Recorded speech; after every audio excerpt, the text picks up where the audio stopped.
بسم اللہ الرحمن الرحیم۔ باتیں میڈیا کی سلسلہ وہی ہے پروگراموں کا، لیکن آج پھر ایک یاد رفتگاں ہے اور بہت تازہ ہے۔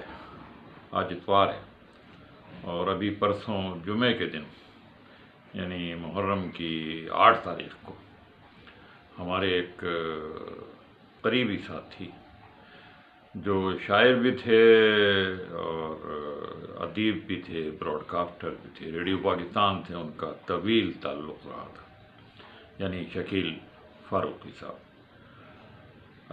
ان کا پورا نام شکیل احمد فاروقی تھا اور ان سے ملتے جلتے ایک اور صاحب کراچی میں بہت مشہور تھے، پروفیسر شکیل فاروقی۔ ان کا بھی ابھی 2021 میں یعنی ان کی کراچی یونیورسٹی سے ریٹائرمنٹ کے صرف 1 سال کے بعد انتقال ہو گیا۔ وہ بھی ایک بڑی شخصیت تھے، وہ بھی بہت اچھے مقرر تھے، بہت اچھے شاعر تھے اور پروفیسر تو تھے ہی کراچی یونیورسٹی میں جینیٹکس کے۔ اور ایسا ہوا تھا کہ جس وقت ان کا انتقال ہوا تھا اس وقت بعض لوگوں کو یہ مغالطہ ہوا تھا کہ یہ والے شکیل فاروقی ہیں جن کا انتقال اب جمعے کو ہوا ہے۔ بہرحال جو آیا ہے اس نے جانا ہے، اور شکیل صاحب نے بھی اس دنیا میں تقریباً 86.5 برس کی بہاریں دیکھی تھیں۔ شکیل احمد فاروقی صاحب جن کا جیسے میں نے ذکر کیا، وہ محرم کے مہینے میں ہی اس دنیا میں آئے تھے سن 1939 میں، اور یہ مظفر نگر کا ضلع تھا، اور اب محرم ہی میں ان کا انتقال ہوا ہے، یعنی 4 فروری کو۔ شکیل فاروقی صاحب کافی عرصے یعنی سمجھ لیں آپ کے جوانی میں پاکستان آئے، اور اس عرصے میں پاکستان اور ہندوستان کے الگ ہونے کے بعد انہوں نے اپنی تعلیم ہندوستان میں ہی مکمل کی، 2 MA کیے، ایک اکنامکس میں ایک پولیٹیکل سائنس میں۔ ادیب کامل کا بھی ایک امتحان ہوتا تھا علی گڑھ میں، وہ بھی انہوں نے وہاں سے کیا، اور پھر کراچی آنے کے بعد انہوں نے کراچی یونیورسٹی سے صحافت کے شعبے میں بھی MA کیا۔ شکیل صاحب ریڈیو پاکستان کی ہندی سروس سے شروع میں متعلق رہے اور شاید پروگرام مینیجر کی حیثیت سے ہی ریڈیو پاکستان میں آئے تھے۔ نتیجہ یہ ہے کہ پھر انہوں نے بہت جلدی ترقی کی، اور جب وہ ریٹائر ہوئے ہیں 1999 بلکہ 2001 میں، تو اس وقت وہ کنٹرولر کے عہدے تک پہنچ چکے تھے۔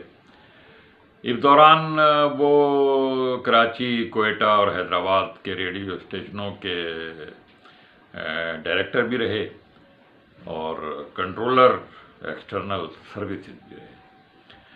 ہندی سروس ایک زمانے میں بہت عرصے تک کراچی ہی میں رہی ہے، جبکہ دیگر ایکسٹرنل سروسز اسلام آباد منتقل ہو گئی تھیں۔ اسلام آباد میں چونکہ ہندی جاننے والے لوگ کم تھے، مشکل سے میسر آتے تھے، اس لیے ایک طویل عرصے تک ہندی سروس کراچی میں رہی۔ اور اس دوران ہم جب نیوز کے شعبے میں تھے تو ہمارا واسطہ اس سروس سے بھی بہت زیادہ قریب کا تھا۔ ہندی سروس کے اس زمانے کے لوگوں میں شجاعت حسین غوری، حسن نجمی، یہ خاتون ہوتی تھیں ریحانہ، اور ان سب کے انچارج شکیل فاروقی صاحب تھے۔ اور یہ ہندی سروس ہماری ہندوستان کی طرف اور نیپال کی طرف بیم کرتی تھی، اور ہمارے سارے پروگرام ہندوستان کی طرف فوکس ہوتے تھے۔ شکیل صاحب نے اس دوران بہت اچھے پروگرام کیے اور پاکستان کا امیج بڑھانے میں، پاکستان کی تصویر دنیا کے سامنے پیش کرنے میں، اور پاکستان کے علم و ادب کو فروغ دینے میں، ہندوستان کے لوگوں تک پہنچانے میں بہت بڑا کام کیا۔ اس کے بعد وہ پھر ڈپٹی کنٹرولر ہو گئے اور پھر کنٹرولر ہو گئے، اور جب وہ ایکسٹرنل سروس کے کنٹرولر تھے تب بھی اسلام آباد میں ان سے ہماری بہت ملاقاتیں رہیں، بلکہ ایک زمانے میں تو وہ ہم سب پشاور روڈ پر G94 کے سیکٹر میں ایک آدھ گلی کے فرق سے رہے۔ شکیل صاحب براڈ کاسٹر ہونے کے ساتھ ساتھ ایک بہت اچھے شاعر بھی تھے، اور ان کی اور کہانیاں بھی انہوں نے بچوں کے لیے لکھی تھی. یہ ادیب تھے بنیادی طور پر، اور ان کی جو شاعری ہے وہ کوئی ایسی شاعری نہیں ہے جو عام شاعر کرتے ہیں. ان کا جو حمدیہ اور نعتیہ کلام عقیدت کے پھول کے نام سے شائع ہوا ہے وہ پڑھنے سے قابل ہے. ان کی جو حمد ہیں اس میں جو انہوں نے لکھی ہیں اور جو نعتیں لکھی ہیں وہ سب بہت اعلیٰ پائے کی ہیں. اور جیسا کہ پڑھے لکھے شاعروں نے جنہوں نے نعت گوئی کی ہے، ان کی اس نعت گوئی میں بھی آپ کو محبت کے ساتھ ساتھ عقیدت کے ساتھ ساتھ آپ کو حضور کا جو پیغام ہے اس کو پھیلانے کی طرف انہوں نے لوگوں کی توجہ مبذول کرائی ہے، کہ حضور سے محبت کے ساتھ، ان کے نام لینے کے ساتھ، ان کو ان کی شان میں، ان کی صورت کے بارے میں جو عقیدت ہم رکھتے ہیں، ہم ان کی سیرت کو پھیلانے کے بارے میں، ہم ان کے پیغام کو عام کرنے، وہ اس دنیا میں جس لیے آئے تھے اس مقصد کو عام کرنے میں، تو ان کی شاعری کا زیادہ تر محور بھی یہی ہے.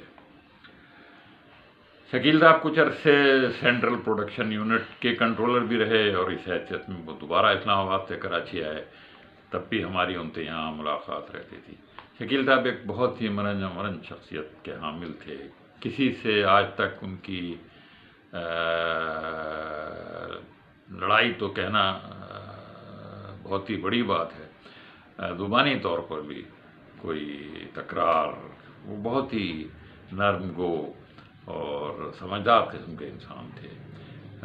بہت سارے مواقع ایسے آئے جب جس طرح آتے ہیں انسان کو اپنی ملازمتوں کے دوران، لیکن انہیں بڑے تحمل اور صبر کام ہے. ریٹائرمنٹ کے بعد ایک طویل عرصے تک انہوں نے ایک اخبار میں، کراچی کے ایکسپریس اخبار میں کالم لکھے، غالباً 1000 سے زیادہ کالم.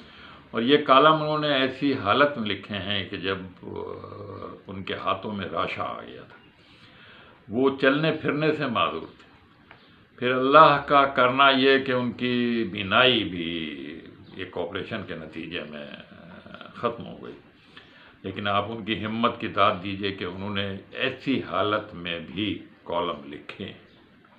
یہ کالم وہ بولتے جاتے تھے، ان کی ایک صاحبزادی اس کو نوٹ کرتی تھی، اس کو وہ پھر ترتیب دیتی تھی، ان کو سناتی تھی، اور پھر وہ اخبار میں شائع ہوا کرتا تھا. بہت بڑی بات ہے ایسی حالت میں ہمت نہ ہارنا اور اپنے کام کو جاری رکھنا، اور راضی با رضا اللہ تعالیٰ کی جو مرضی، اللہ تعالیٰ کی جو مشیت، اس پہ صبر کرنا، یہ ایک بہت بڑی بات.